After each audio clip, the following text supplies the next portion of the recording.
Okay. Paano naman good vibes ngayong Monday? Buena mano nating showbiz trivia ang pagsisimula ni Jericho Rosales sa Mr. Pogi ng Eat Bulaga. Panoorin na natin yon.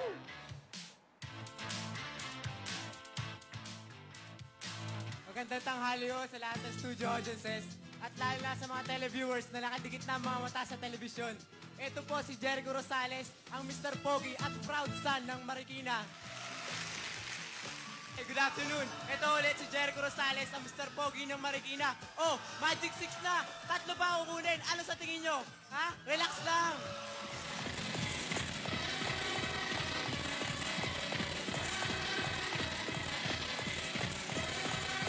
Ganyan ang sayo niya. Oo. Akalain mo yon, Yes. no? Patpatin lang siya dati. Nakakaloka. Para naman, Ganun siya magsayaw, ha? Oo. Pero, siyang winner. Ito po, Mr. Pogi, ito pa yung sa Itbulaga dati, yung titabi kay Joy pa. Noong 1996 siya, sumali dyan. Ang tagal na. Hindi pa ako pinapangalan. 16 years old lang siya that time. At patpatin pa. Siya yung unang-unang naging, champion, siya po, Mr. Pogi, tinangal na Mr. Pogi noong taong 1996. And that time, si Jericho ay 16 pa lang. After niya, sumali siya, nag-audition siya sa Star Magic ng ABS-CBN2. Pagkatapos ay nanakwa na siya, binigyan na siya ng serye with Kristen Hermosa, yung Pangako sa iyo. Diba? Pero, after winning dyan, mga friendship, naging ko siya dyan ng Itbulaga muna for the meantime bago nag-audition sa ABS-CBN at ngayon.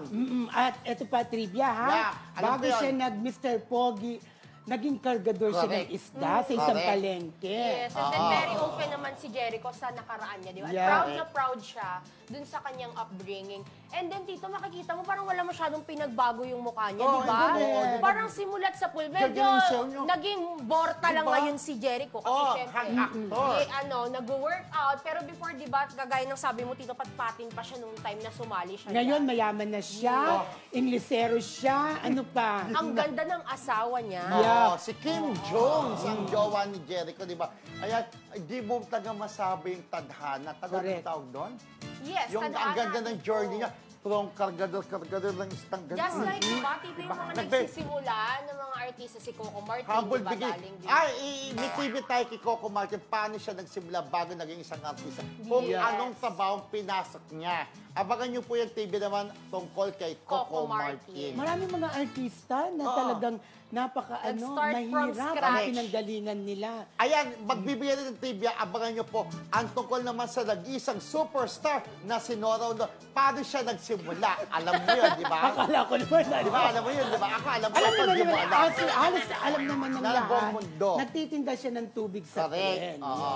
Tapos kumakanta siya doon, aling mama, Belina. At saka alam mo, yung mga tubig, yung mga bote na nilalagyan niya ng tubig, inuhugasan pa niya yun. Wala pa naman plastic na bottle, Sa tren, di sa ba? tren, di ba? Inuhugasan niya sa, yung Anong binobombang trend ba yan to? Yung parang pabikol pa ng mga trend ba yan? Oo, yung trend sa Oh, Bicol. PNR? Yung PNR ba Parang yun? ganon. Doon siya nagtitinda ng tubig. Nagtitinda siya ng Pero tubig. ngayon, look at her now. Oo. di ba? Bukod sa pagiging superstar, national artist National din artist. siya. Ang layo na narating niya ate from Bicol to Manila, di ba?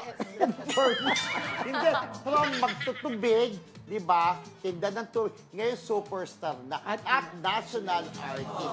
Ayan po si Ate Guy. Nora Honor ang nag-isang superstar. Yes. Diba?